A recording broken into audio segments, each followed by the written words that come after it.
नमस्कार प्यारे साथियों, आप सभी का हार्दिक स्वागत है आज हमारे सीजन 4 के सेशन नंबर 7 में। कैसे हैं आप? आई होप अभी तक के पूरे 6 सेशन आपने अच्छे से देख लिए। जितने स्टूडेंट्स ने अभी तक हमारे सीजन 4 के जनवरी 2021 के पूरे 6 सेशंस देखे हैं और आज 7वें के लिए आए हैं, चलो भैया कमेंट थ्रेड में कंफर्म करो। और आते ही आपको पता है लाइक करना है, शेयर करना है और चैनल को सब्सक्राइब करना है अगर अभी तक यह महान काम आपने नहीं किया है। आइए स्टार्ट करते हैं हमारा 7th सेशन। एक एक करके इस ज्ञान की यात्रा में कड़ियां जुड़ती जा रही हैं। हम कोशिश करेंगे साल भर आप तक बहुत खूबसूरत सेशंस लाते रहें। By the time we reach the end of the journey बहुत कुछ हम सीख चुके होंगे। शुरू करते हैं प्यारे दोस्तों आज की हमारी पहली खबर के साथ। बड़ी मजेदार खबर है और India is on track to add more than 50 unicorns this year says the report.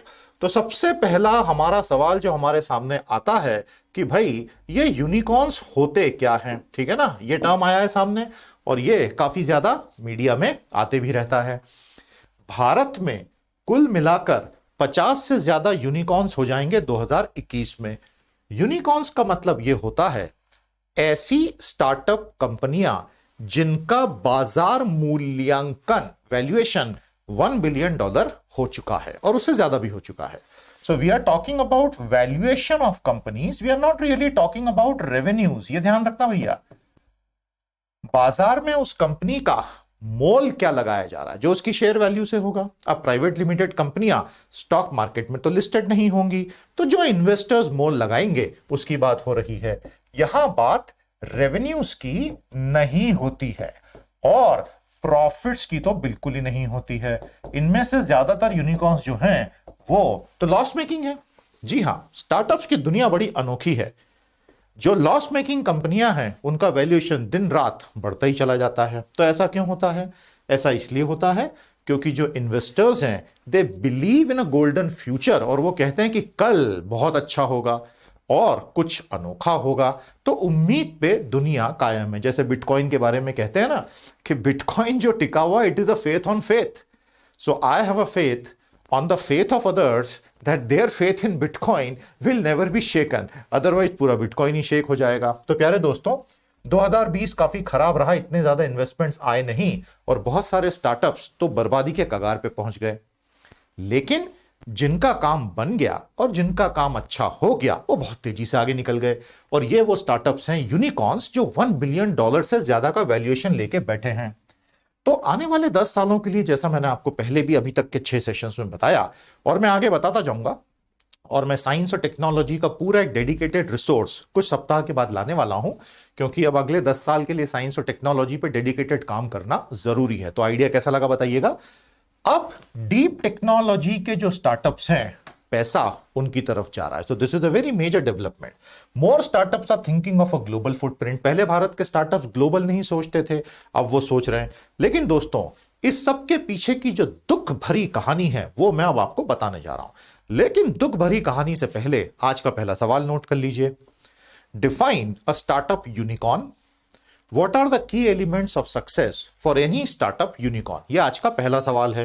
जितने भी वॉलंटियर सारे क्वेश्चंस को कंपाइल कर रहे हैं, बहुत बढ़िया काम आप कर रहे हैं। बाकी लोग जरा उनका हौसला बढ़ाओ भाई। और ये छोटे छोटे क्वेश्चंस वो हैं जिनके जवाब अगर आपने कमेंट थ्रेड में लगातार दिए, तैयारी की, रिसर्च की, अलग अलग एग्जाम्स में, छोटी एग्जाम्स में, बड़ी एग्जाम्स में, आपको बहुत फायदा होगा। बूंद बूंद से घड़ा भरता है, ये कभी भूलना मत। मैंने अपने 29 इयर्स के टीचिंग करियर में यही सीखा है, हर छोटी चीज से फाइनली फायदा होता है।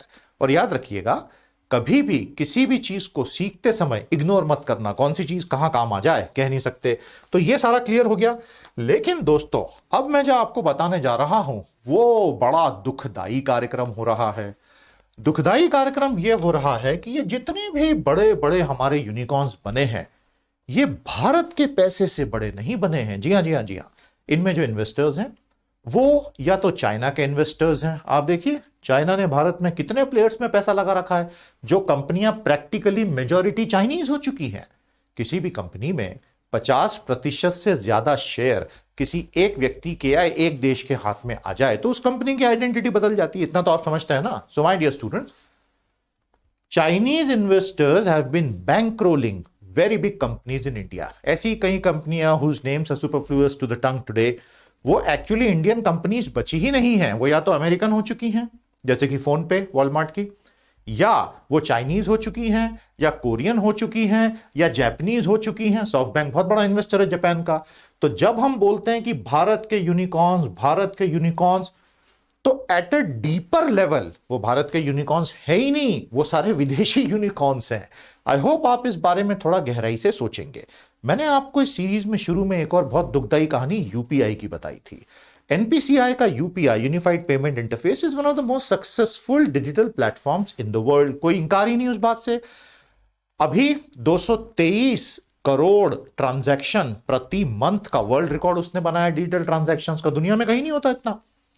और उसका 90% मार्केट शेयर 3 अमेरिकन कंपनीज के पास है। मतलब बनाया हमने और पूरा बाजार चला गया 3 अमेरिकन के पास। फोन पे हो गया, गूगल हो गया, व्हाट्सएप पे हो गया।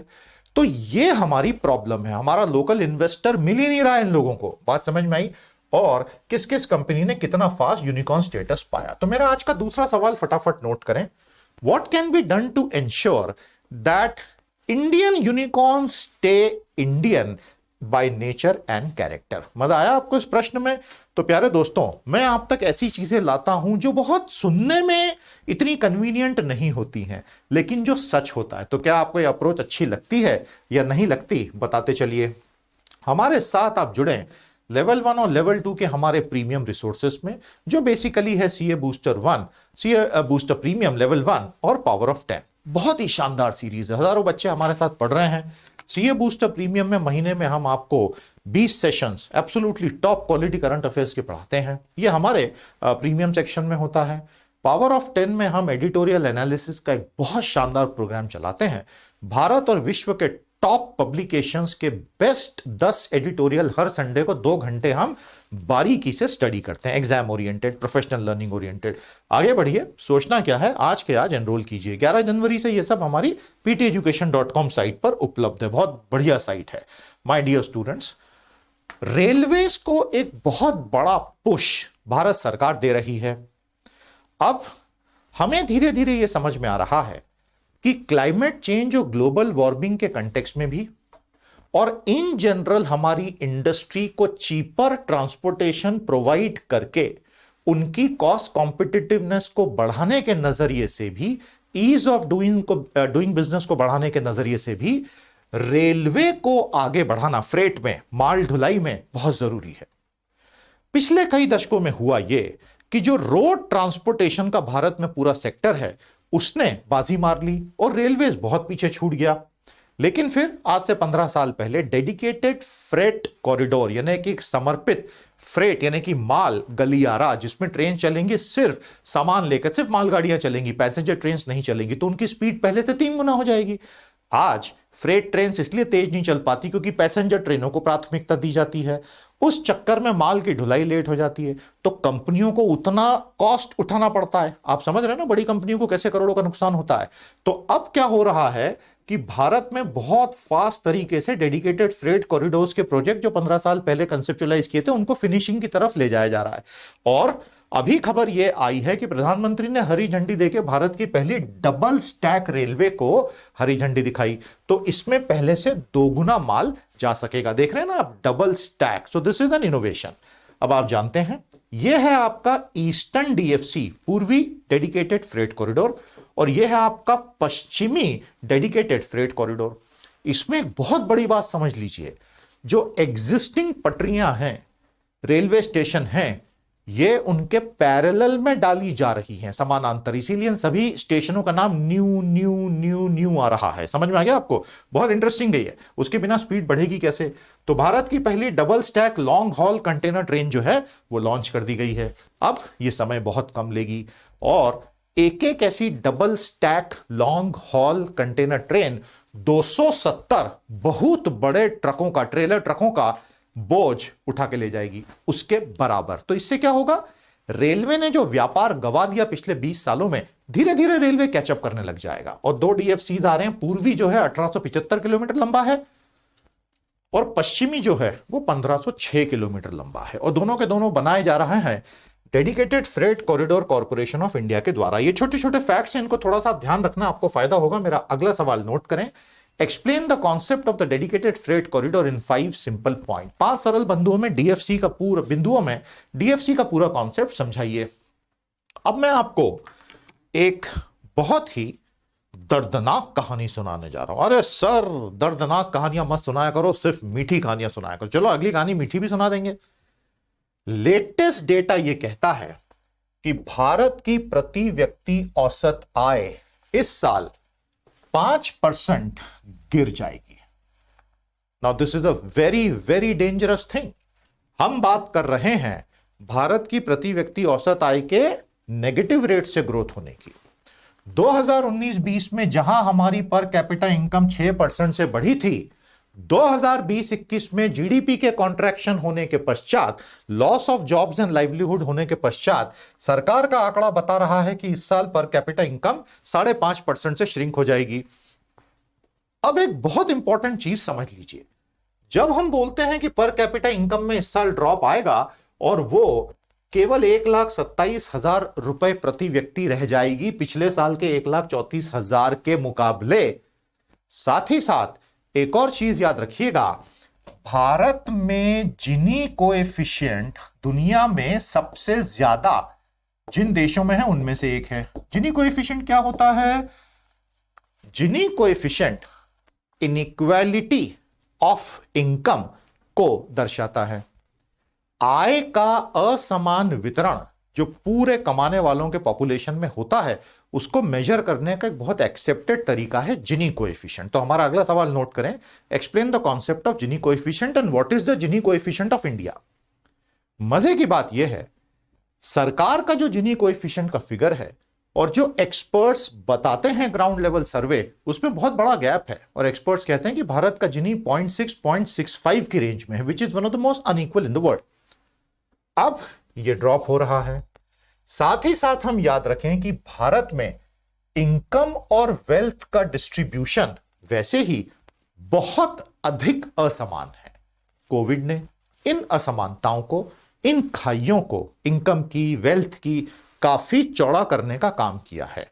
इसीलिए अभी अगली खबर में हम ये कवर करेंगे, सरकार से सभी लोग यही रिक्वेस्ट कर रहे हैं कि आप जो भी फिस्कल सपोर्ट पैकेजेस लाएं, राजकोषीय सहायता पैकेज, उसमें livelihood creation, jobs creation, income distribution primary priority होनी चाहिए। अब आप बोलेंगे कि सर ये तो बड़ी सोशलिज्म वाली बातें हो रही हैं। एक बेसिक फंडा समझा देता हूं। अगर लोगों की पर कैपिटा इनकम ही गिर जाएगी, अगर इनकम और वेल्थ का डिस्ट्रीब्यूशन बहुत अधिक अनइक्वल होगा, तो क्या आप जानते हैं इसमें सबसे ज्यादा नुकसान किसका होगा? सबसे ज्यादा नुकसान होगा हमारे बड़े बड़े कॉरपोरेट्स का। बताइए कैसे? इसलिए होगा क्योंकि अल्टीमेटली कॉरपोरेट्स की सर्विसेज और प्रोडक्ट्स के लिए डिमांड कहां से आती है, मांग कहां से आती है? वो आती है हमारे व्यापक आधार की जनसंख्या से। अगर उनकी ही आय की क्षमता गिर गई तो डिमांड आएगी कहां से? ये एक बहुत बड़ा कारण है कि क्यों इनफॉर्मल सेक्टर के लगातार खत्म होते जाने की वजह से फॉर्मल सेक्टर के इंडस्ट्रियल गुड्स की डिमांड भी लगातार कम होती जा रही है। यह फंडा आपको पूरी तरह से क्लियर हुआ या नहीं, जल्दी बताइए। तो मेरा अगला सवाल नोट करें, Why is it important to ensure success of the informal sector in India from the point of view of industrial production of India? अच्छा इंसाइट है ना। अब आप सोच रहे हैं कि सर ये पर कैपिटा इनकम वगैरह जो है, इसके बारे में कोई ऑफिशियल आंकड़े आप दिखा सकते हैं क्या? आप कल का सेशन याद कीजिए, सेशन नंबर 6, मैंने आपको जीडीपी का पूरा एक एनालिसिस दिया था। फिर मेरा एक डेडिकेटेड सेशन में अलग से लाया भारत की जनवरी 2021 की आर्थिक स्थिति। आपने वो सेशन देखा है या नहीं? अरे भैया, आपसे प्यार मिलेगा तो ही मैं नए नए सेशंस लाऊंगा, ये बात समझ लो यार तुम। अब ये है हमारे मॉस्पी का लेटेस्ट डेटा, उनका जो पीडीएफ है उसमें से हमने निकाला है। भैया मॉस्पी बड़ा प्यारा मिनिस्ट्री है, टेक्निकल काम करता है। नेशनल स्टैटिस्टिकल ऑफिस जो है, ये पहले जो हमारे यहां सीएसओ होता था और जो एनएसएसओ होता था, इन दोनों की शादी करा दी गई और इनके मिलन से जो बना है वो है नेशनल स्टैटिस्टिकल ऑफिस, एनएसओ। समझ में आया आपको? माय डियर स्टूडेंट्स, जब हम बात करते हैं पर कैपिटा इनकम की, तो हम इस चीज की बात करते हैं, पर कैपिटा एनएनआई, पिछले साल यह था 1,34,000, इस साल घट के हो जाएगा 1,27,000। समझ में आया? और ये इनके रेट ऑफ ग्रोथ हैं जो मैंने आपको पिछले उसमें दिखाया था, 6.1 और -5.4। अब आप बोलेंगे सर एक बार फिर से दिखा दीजिए। ये लीजिए, इस सेशन का पीडीएफ भी नीचे आपको हमने एक लिंक दी है वेबसाइट की, वहां जाएंगे तो ये सेशन भी मिलेगा, क्विज भी मिलेगी, पीडीएफ भी। जा रहे हैं बराबर सीए की साइट पे, ca.pt एजुकेशन पे, वहां आपको सब मिलेगा। तो ये है हमारा पर कैपिटा एनएनआई जिसकी हम अभी बात कर रहे थे। बात समझ में आई कि नहीं? देखा आपने अच्छे से? कोई क्वेश्चन इसमें? माय डियर स्टूडेंट्स, ये नेशनल इनकम का जो पूरा डिस्कशन है ना, ये थोड़ा सा कॉम्प्लेक्स होता है क्योंकि बहुत सारी चीजें हैं। मेरा इकोनॉमिक्स पर एक डेडिकेटेड कोर्स इस महीने में शुरू होने वाला है। मैं अगले हफ्ते उसकी अनाउंसमेंट करूंगा।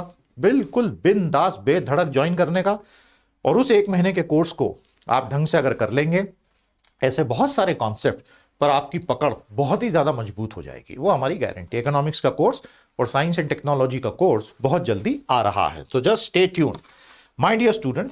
अब आप पूछेंगे कि सर थोड़ा सा टेक्निकली समझा दो, तो मैंने ये कंटेंट आपके लिए लिख दिया है। अब अगर यहां पढ़ाऊंगा तो अभी 1 घंटा लग जाएगा, वो हम हमारे कोर्स में पढ़ाएंगे, लेकिन फिर भी आपको बेसिक रीडिंग मटेरियल तो दे ही सकते हैं। इसको आप पढ़ लेना, धीरे धीरे आपको समझ में आएगा। जिन लोगों को इकोनॉमिक्स में रुचि नहीं है, थोड़ी कोशिश करें, एक बार पढ़ना शुरू तो करें, धीरे धीरे रुचि बन जाएगी। समझ रहे हैं आप? चलिए अब आते हैं किसान आंदोलन की तरफ। जहां तक किसान आंदोलन का सवाल है, अभी तक का जितना भी डेटा सामने आ रहा है, और उसके बाद हम इकोनॉमी पर आएंगे, अभी तक जितना भी डेटा सामने आ रहा है, आफ्टर 9 राउंड्स ऑफ टॉक्स सारी गाड़ी अटक चुकी है।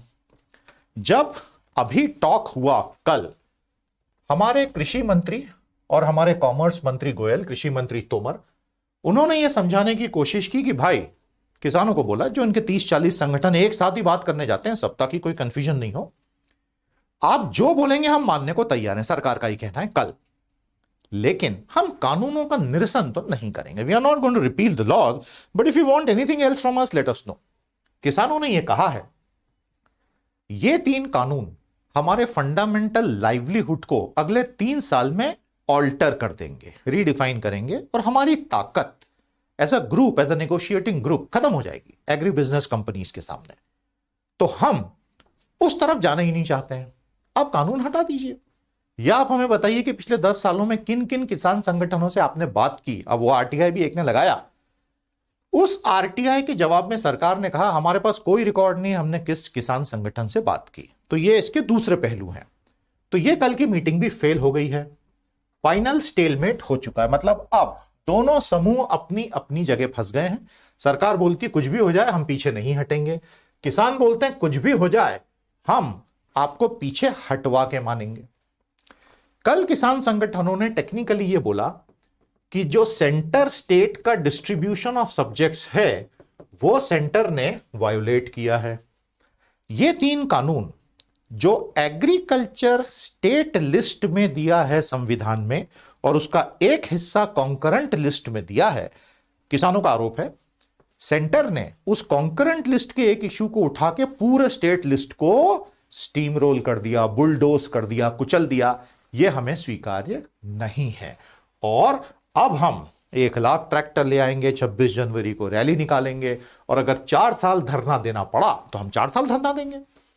सरकार ने बोला कि इससे कुछ होना हवाना है नहीं, और अब हम सुप्रीम कोर्ट से बोलेंगे कि वो डिसीजन दे दे। किसानों ने कहा कि इसमें सुप्रीम कोर्ट का क्या काम है, ये कोई जुडिशियल इश्यू थोड़ी है। हम ये थोड़ी बोल रहे हैं कि आपने जो प्रक्रिया फॉलो की पार्लियामेंट में, उसके सही या गलत होने पे हम चर्चा ही नहीं कर रहे हैं।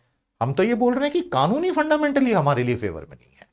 तो अब यह है आज की स्थिति। तो मेरा अगला सवाल आपसे है, आपको क्या लगता है ये किस दिशा में जाएगा और इसका फाइनल रेजोल्यूशन कैसे निकलने वाला है? और क्या आपको लगता है कि इसमें सुप्रीम कोर्ट के डिसीजन से बात तय होनी चाहिए इस पर्टिकुलर मामले में?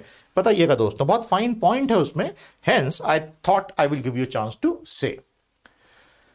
वर्तमान में बजट की तैयारी चल रही है, कुछ ही सप्ताह में बजट आ जाएगा। पैंडेमिक के दौरान बजट बनाना बहुत कठिन काम है क्योंकि रिसोर्सेस होते नहीं हैं और कंपीटिंग डिमांड्स हैं। डिफेंस की बहुत बड़ी डिमांड सर पे खड़ी है क्योंकि चाइना ने पूरे एलएसी को गरमा के रखा हुआ है। China has the resources to do it, हमें सोच समझ के खर्च करना पड़ेगा। आई होप आपने कल की एक और रिपोर्ट पढ़ी कि भारत ने पाकिस्तान फेसिंग एक और स्ट्राइक कोर को हटा के चाइना फेसिंग कर दिया है। मतलब there are real changes happening on the ground. खैर, अभी की खबर यह है कि प्रधानमंत्री जी ने कुछ बहुत ही टॉप इकोनॉमिक एक्सपर्ट्स के साथ में वर्चुअल मीटिंग करके सबसे ये सजेशन मांगे हैं कि बजट में क्या किया जाए। और सिर्फ बजट ही नहीं, यहां से आगे अगले 1 साल में, 2 साल में, 3 साल में अब हम क्या करें। तो एक तरह से प्रधानमंत्री ने इकोनॉमी का डायरेक्ट चार्ज ले लिया है और वो ये बोल रहे हैं कि हमें बताइए हम क्या करें, किस प्रकार से करें। बहुत सारे एक्सपर्ट्स, बहुत सारे नाम इसमें दिए हैं, आप ये पीडीएफ डाउनलोड करके पढ़िएगा, बहुत अच्छी खबर है। मैं 10 अलग अलग अखबार स्कैन करके बेस्ट चीजें आपके लिए लाता हूं। आई होप आपको एफर्ट से फायदा हो। बहुत सारे लोगों ने वो वार्निंग दी जो याद कीजिए मैं पहले सेशन से आपको बताते आ रहा हूं। The investment climate of India is very poor. प्यारे दोस्तों, जब हम जीडीपी की बात करते हैं तो हमने आपको पहले भी बताया है, आज फिर से बता देते हैं।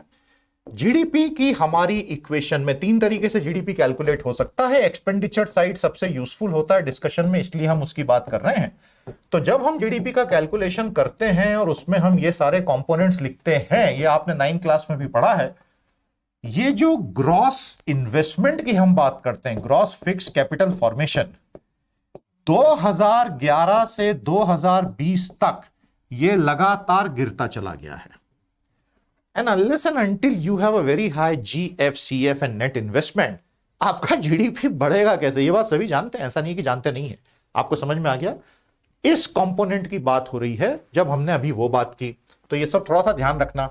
तो यहां हम आपको जो बता रहे थे कि ये सब अलग अलग थिंकर्स ने सरकार को बोला कि देखिए कुछ भी हो आप इन्वेस्टमेंट लाओ। उसके अलावा एक महान आत्मा ने बोला कि 2030 तक $10 ट्रिलियन की इकोनॉमी बनाई जाए। मतलब आई वंडर, ये जो ऑप्टिमिज्म है ये कमाल का ऑप्टिमिज्म है। हमने पूरा मैथमेटिकल कैलकुलेशन करके आपको दिखाया कि बेस्ट केस सिनेरियो ये है हमारा 2030 का। मैं मजाक नहीं कर रहा हूं। अब ऐसे में किसी एक थिंकर का ये कहना कि हम 2030 तक $10 ट्रिलियन तक आएंगे, I hope he was talking of American dollars and not Australian और कैनेडियन डॉलर्स। तो यह है कहानी हमारी इकोनॉमी की। आशावादी होना बहुत अच्छी बात है, लेकिन अल्टीमेटली रियलिस्टिक होना उससे भी अच्छी बात है। मैं आपके कमेंट्स वगैरह पढ़ते रहता हूं, उसमें एक ने बहुत अच्छा लिखा था कि सर आपने इसमें रुपी डॉलर एक्सचेंज रेट को सेम रख के किया, अगर रुपया बहुत गिर गया तो कैलकुलेशन बदल जाएंगे। जी हां, बिल्कुल बदल जाएंगे। उस केस में तो ये फिगर और कम हो जाएगा ना। अगर रुपया और डिप्रिशिएट हो गया तो आप तो यहां तक भी नहीं पहुंच पाओगे। तो आप तो आइडियली चाहोगे कि रुपया अप्रिशिएट हो। हालांकि that's a very crude discussion, क्योंकि इंपोर्ट एक्सपोर्ट पे उसका असर हम अभी बात नहीं कर रहे हैं। I hope this is clear. आपको समझ में आया मैंने अभी जो बोला? तो दोस्तों, सरकार को बहुत ज्यादा अभी स्पेंडिंग पे ध्यान देना चाहिए और फिस्कल डेफिसिट की चिंता कम करनी चाहिए। तो यह है हमारी लेटेस्ट स्थिति। अच्छी बात है कि सरकार इकोनॉमी की तरफ ध्यान दे रही है, लेकिन जमीनी स्तर पर उसके अब असर आने शुरू होने चाहिए, नहीं तो दिक्कत हो जाएगी। आपको क्लियर हो गया? मेरा अगला सवाल नोट कीजिएगा। How feasible is it to have a $10 trillion GDP by 2030 plan? If we make that plan, what are the 5 things we should do to achieve that plan? सवाल समझ में आ गया? बहुत बढ़िया, बहुत बढ़िया, बहुत बढ़िया। प्यारे दोस्तों, ये ग्लोबल सिचुएशन है, इसको ध्यान में रखते हुए ही उत्तर दीजिएगा। आगे चलते हैं। WHO इस बात से बहुत पीड़ित है, दुखी है, नाराज है कि जो 190 देशों ने कोवैक्स ज्वाइन किया है, उनका जो ग्लोबल प्रोग्राम है ना कोवैक्स, जिसमें सभी देशों ने हाथ मिलाया WHO के साथ में कि जो जो वैक्सीन्स आएंगी उन वैक्सीन्स का इक्विटेबल डिस्ट्रीब्यूशन दुनिया में होगा। यह है आज की तारीख में वैक्सीन की स्थिति, देख रहे हैं ना आप। और यह है लीडिंग डेवलपर्स, टेक्नोलॉजी, फेज और स्टेटस। यह वैक्सीन्स का आज जनवरी 8, 9, 10 तारीख का स्टेटस है। समझ में आया आपको? यह बात पिछले साल मार्च में तय हो गई थी कि WHO के साथ जुड़े हुए जितने भी 190 देश हैं वो सब एक साथ आगे बढ़ेंगे। WHO बोल रहा है कि आज क्या हो रहा है कि जो अमीर देश हैं वो इन डेवलपर्स के साथ में, ये जो कंपनियां हैं Pfizer, BioNTech, Moderna, Gamaleya, Oxford AstraZeneca, CanSino, Johnson and Johnson, Vector Institute, Novavax, Sinopharm, directly dealing कर रहे हैं। और ये देश उनको बोल रहे हैं कि हम ज्यादा पैसा देंगे, तुम हमें पहले वैक्सीन दे दो। तो डब्ल्यूएचओ कहता है कि ये तो चीटिंग है, गरीब देश कहां जाएंगे, और अगर गरीब देश इस रेस में पीछे छूट गए तो पैंडेमिक तो वहीं का वहीं रहेगा। I hope you have understood it. तो मेरा अगला सवाल नोट करें, comment on the philosophy of the डब्ल्यूएचओ's कोवैक्स इनिशिएटिव। समझ में आ गया? भारत में एक बहुत बड़े पत्रकार ने कोवैक्स और कोवैक्सीन को एक ही समझ के अजीबोगरीब दावे कर दिए थे पिछले सप्ताह। आप मत कीजिएगा। अब यह बड़ा अच्छा चार्ट है कि अलग अलग देशों ने क्या टारगेट रखा है, अपनी आबादी के कितने प्रतिशत को टीकाकरण इनोकुलेशन करवा देना है। यूनाइटेड स्टेट्स ये बोलता है कि भाई फर्स्ट फेज में मैं 30% आबादी, 32 करोड़ की आबादी है तो उसके 30% आप कैलकुलेट कर लीजिए, 9 से 10 करोड़ हो जाएंगे, को लगा दूंगा टीका। ब्रिटेन में हालत बहुत खराब हो गई है नए वेरिएंट से, और वो हमारे लिए आने वाले महीनों के लिए बहुत बड़ी चेतावनी है। 20 से लंदन में बोल दिया आउट ऑफ कंट्रोल है फिलहाल कोविड। जर्मनी बोल रहा है 12%, फ्रांस बोल रहा है लगभग 11 से 12%, भारत लगभग 10%, चाइना लगभग 3.5%। ये अलग अलग देशों के टारगेट्स हैं। अब ये मैंने क्यों बताया, क्योंकि इस पे से ही तो परचेजेस तय होंगी ना, कितने खरीदने, कैसे खरीदने, क्या करना है, और उसी की वजह से तो डब्ल्यूएचओ गुस्सा हो रहा है। I hope the whole thing is clear to you. So my dear student, this is the fantastic update. I hope आपको इससे बहुत फायदा होगा। सेशन में मजा आ रहा हो तो लाइक कीजिए, शेयर कीजिए और दुनिया में ज्ञान का प्रचार प्रसार कीजिए। भारत ने काफी बड़े कमिटमेंट्स क्लाइमेट चेंज के किए हैं, और उन कमिटमेंट्स के चलते भारत फेम 1 और फेम 2 लेकर आया है। आपको पता है ना, faster adoption and manufacturing of electric vehicles 1 and electric vehicles 2। तो आज की जो लेटेस्ट खबर है वो ये है कि विद्युत से चलने वाले 2 पहिए वाहन की बिक्री, जिस पर सरकार सब्सिडी भी देती है, भारत में फिलहाल फ्लॉप शो हो गया है। ज्यादा लोग 2 व्हीलर्स बिजली से चलने वाले खरीद रहे हैं। ये आज का data department of heavy industry जो स्कीम फेम 1 फेम 2 को चलाता है वहां का है। अब ऐसा क्यों हो रहा है, इलेक्ट्रिक 2 व्हीलर्स क्यों नहीं चल पा रहे हैं फेम 2 में 2020 से 22 के लिए जो आया है? क्योंकि इसके लिए जो रूल्स बनाए गए हैं सब्सिडी पाने के लिए बहुत कठिन है। मिनिमम लोकल कंपोनेंट रिक्वायरमेंट डाल दी गई है, जिससे प्रोडक्शन पर असर आ रहा है, और लेड एसिड बेस्ड इसको सब्सिडी दी नहीं जा रही है, और पॉपुलराइज भी ज्यादा नहीं हो पाया है। इस वजह से इलेक्ट्रिक 2 व्हीलर ज्यादा बिक नहीं पा रहे हैं। यह बड़ा अच्छा इंफोग्राफिक है जो भारत में इस वक्त फेम 2 में 2 व्हीलर की कहानी को समराइज करता है, एग्जाम के लिए बड़ा जरूरी। आप मजे की बात देखिए, मार्केट फोर्सेस की कितनी ताकत होती है। अगर आपको उसका पूरा पूरा एहसास करना है तो आप भारत में इलेक्ट्रॉनिक 3 व्हीलर्स की सक्सेस देखिए। इलेक्ट्रॉनिक रिक्शा, ऑटो रिक्शा सारे शहरों में आ गए।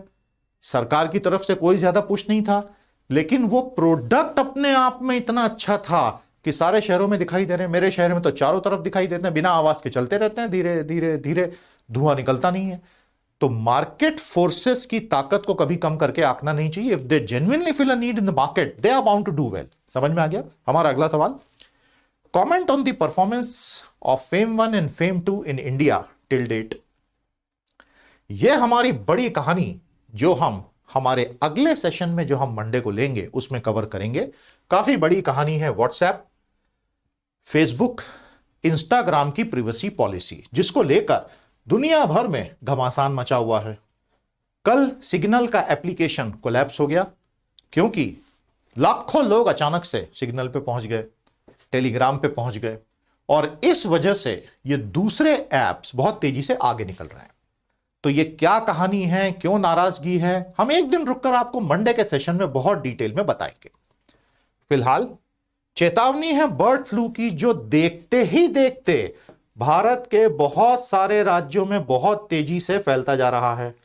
मैंने आपको कल बताया था कि बर्ड फ्लू यानी एवियन फ्लू के साथ की सबसे बड़ी प्रॉब्लम यह है, क्योंकि जो बर्ड जिसको कैरियर होते हैं वायरसेस के, वो यूरिनेट भी और डेफिकेट भी हवा में ही करते हैं, तो एरोसॉल बनता है जो दूसरों पर गिरता है जाके, जैसे कि कौवे, और वो मरना शुरू। तो ये कौवे जो मरे हुए मिलते हैं, ये क्यों मर रहे हैं? क्योंकि हवा में एरोसॉल में वायरस आ गया है, और उन कौवों की, क्रोस की कोई गलती नहीं है बेचारों की। वैसे they are very intelligent creatures, लेकिन अब वायरस से तो कोई बच नहीं सकता, इंसान ही नहीं बच पाया। तो बर्ड फ्लू पूरे भारत में फैल रहा है। I really hope and pray to God कि इस चीज पे जल्दी नियंत्रण पाया जाए, क्योंकि पैंडेमिक के साथ साथ ये हमारे लिए बहुत बुरी खबर होगी। तो दुनिया में इस साल 2020 और 21 में जो बर्ड फ्लू अभी फैल रहा है, ये ग्लोबल मैप है। क्या अद्भुत मैप है। वैज्ञानिकों ने पूरा इसको मैप किया है कि आखिर कहां से कहां स्प्रेड हुआ है इस साल का। अच्छा, ये एनुअल है, एनुअली ये प्रॉब्लम आती है, और इस साल की प्रॉब्लम ऐसे आई है। And this is how the interplay happens. समझ में आया आपको? और इस पे मैंने आपको कल भी एक बहुत खूबसूरत इंफोग्राफिक दिया। तो ये भारत की इस साल की पब्लिक हेल्थ चुनौतियों में से एक नई चीज जुड़ गई। एक चीज तो तय है, इस साल के बजट में, ये हमारा प्रेडिक्शन है, हेल्थ सेक्टर काफी टॉप प्रायोरिटी पे ऑटोमेटिकली आएगा। नहीं आएगा तो अलग बात है, पर आना चाहिए। तो मेरा अगला सवाल नोट करें, What are the various risk factors associated with the spread of bird flu in India in 2021? अब पहले भी हमने कुछ कंटेंट आपको इन्फ्लुएंजा वायरसेस पे दिया था, लेकिन कुछ लोगों ने कमेंट में बोला कि सर इस पे कुछ और पढ़ना है, तो इन्फ्लुएंजा वायरसेस जो एबीसी टाइप के हैं उसकी एक समरी मैंने यहां लगा दी है, इसको पढ़ लेना। इससे ज्यादा एक बेसिक लेवल पर नॉन बायो स्टूडेंट से कोई नहीं पूछेगा, कम से कम इतना पढ़ लेना, आपका काम होगा। ठोको ताली, बोलो संदीप सर जिंदाबाद। इंस्टीट्यूशंस और एमिनेंस को भारत सरकार ने इजाजत दे दी है, 20 है, आपको पता ही है। उनमें से कुछ तो अभी खुले भी नहीं है, लेकिन वो ऑलरेडी इंस्टीट्यूशन ऑफ एमिनेंस हो गए।